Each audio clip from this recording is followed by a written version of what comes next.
नमस्कार, जय हिंद, जय बिहार। मैं हूं आप सबका दोस्त वकील सह पत्रकार एस के पंकज। भारतीय जनता पार्टी ने 195 सीटों पर अपने उम्मीदवारों की घोषणा कर दी है देश में। अगली बार में अब घोषणा बिहार और महाराष्ट्र की जाएगी। मोतिहारी लोकसभा क्षेत्र, जो अब पूर्वी चंपारण लोकसभा क्षेत्र के नाम से जाना जाता है, इस लोकसभा क्षेत्र में कौन उम्मीदवार हो सकते हैं भारतीय जनता पार्टी और महागठबंधन के, इसी बात पर हमने चर्चा किया, हमने बातचीत की। जाने माने वरिष्ठ पत्रकार, टाइम्स ऑफ इंडिया के ख्याति लब्ध पत्रकार चंद्रभूषण पांडे जी से और यहाँ के एक सीनियर जर्नलिस्ट राकेश कुमार जी से वो बातचीत करते हुए वीडियो भी बयाप्ते रिलीज कर चुके हैं।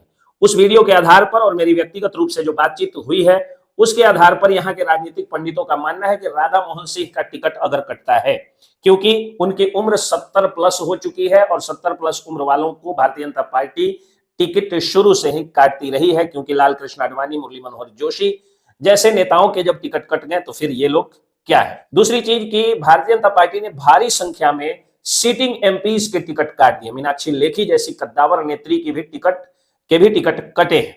तो चर्चा यह भी है कि राधा मोहन सिंह का भी टिकट कट सकता है। 2019 के चुनाव में राधा मोहन सिंह ने खुद कहा था कि यह मेरा अंतिम चुनाव है और वो 6 बार सांसद बन चुके हैं, इसलिए अब ऐसा माना जा रहा है कि उनका टिकट भी कट सकता है। इसके पहले जब अमित शाह चकिया में रैली कर रहे थे तो उन्होंने भी कहा था कि अगर आपके सांसद से कोई नाराजगी हो तो आप मोदी जी के नाम पर वोट दे दीजिए। ऐसे में माना जा रहा है कि राधा मोहन सिंह का टिकट कट सकता है।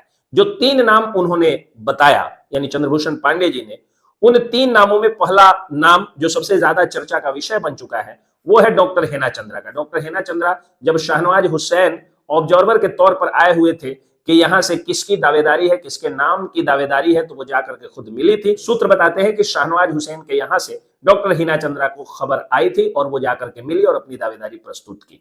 इस दावेदारी के प्रस्तुति के बाद से वो चर्चा में है कि उनको टिकट मिल सकता है, क्योंकि डॉक्टर हेना चंद्रा महिला है और महिलाओं को भारी संख्या में पीएम नरेंद्र मोदी, जेपी नड्डा और अमित शाह की टीम तरजीह दे रही है। तो ऐसे में डॉक्टर हेना चंद्रा, जो कि मन का बात कार्यक्रम में बिहार को सबसे ऊंचे स्थान पर पहुंच वाली रही हैं, जिसके लिए उनको पीएम नरेंद्र मोदी और पीएमओ की तरफ से एक तोहफा भी मिल चुका है। उसके अलावा राम मंदिर जब उद्घाटन हो रहा था तो राम मंदिर को बड़े एलईडी स्क्रीन पर उसका प्रसारण चला करके भगवान राम और नरेंद्र मोदी का गुणगान करने वाली डॉक्टर हेना चंद्रा, जिन्होंने लगभग 12,000 लोगों के लिए राम खिचड़ी का आयोजन किया था। और देखा यह भी जाता है कि नरेंद्र मोदी या भारतीय जनता पार्टी की विचारधारा से जुड़ा हुआ कोई भी इवेंट हो तो उसमें वो बड़ी शिद्दत से भाग लेती हैं।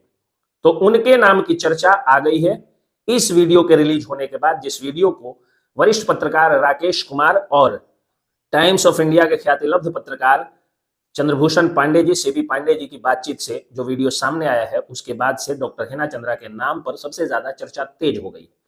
अखिलेश सिंह का नाम उन्होंने लिया। अखिलेश सिंह, जो कि शिशुआ पटना के रहने वाले हैं, मोतिहारी शहर के छतौनी में उनका डेरा है। वो विद्यार्थी परिषद के दिनों से और संघ से भी जुड़े रहे। उन्होंने लाल चौक पर झंडा फहराना से लेकर के और कांग्रेस सत्ता से लड़ते हुए जेल तक जाने का कष्ट झेला है। वो जमीनी कार्यकर्ता है, जिसके कारण उनकी भी दावेदारी बहुत मजबूत हो गई है। जो उन्होंने तीसरा नाम लिया वो था सचिंद्र प्रसाद सिंह का, जो कि पूर्व एमएलए है कल्याणपुर और केसरिया के।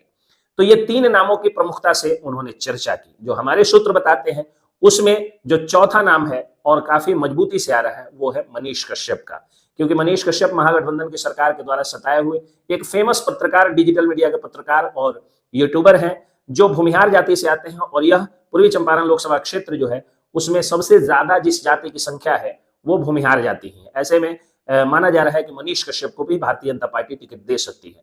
इसके अलावा राकेश ठाकुर, जो कि विद्यार्थी जीवन से जुड़े रहे, तुर्कौलिया के ब्लॉक लेवल के कार्यकर्ता और अधिकारी भारतीय जनता पार्टी के रहे, हाईकोर्ट में प्रैक्टिस करते हैं, अब सरकारी वकील भी हो चुके हैं।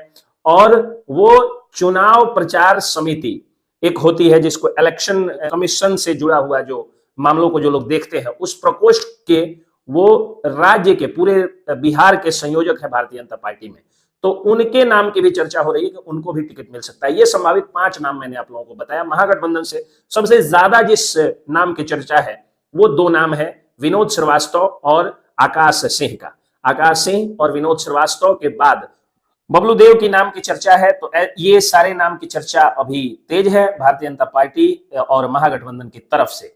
इन्हीं नामों पर विचार किया जा सकता है और मोतिहारी का ताज किसके सर पे चढ़ेगा और किसको टिकट मिलेगा, यह देखने वाली बात है। कयासों का बाजार हमेशा गर्म रहता है राजनीति में, उसी हिसाब से मैंने आपके लिए ये वीडियो बनाया। आप लोग कमेंट करके जरूर बताइएगा कि ये वीडियो आप लोगों को कैसा लगा। जय हिंद, जय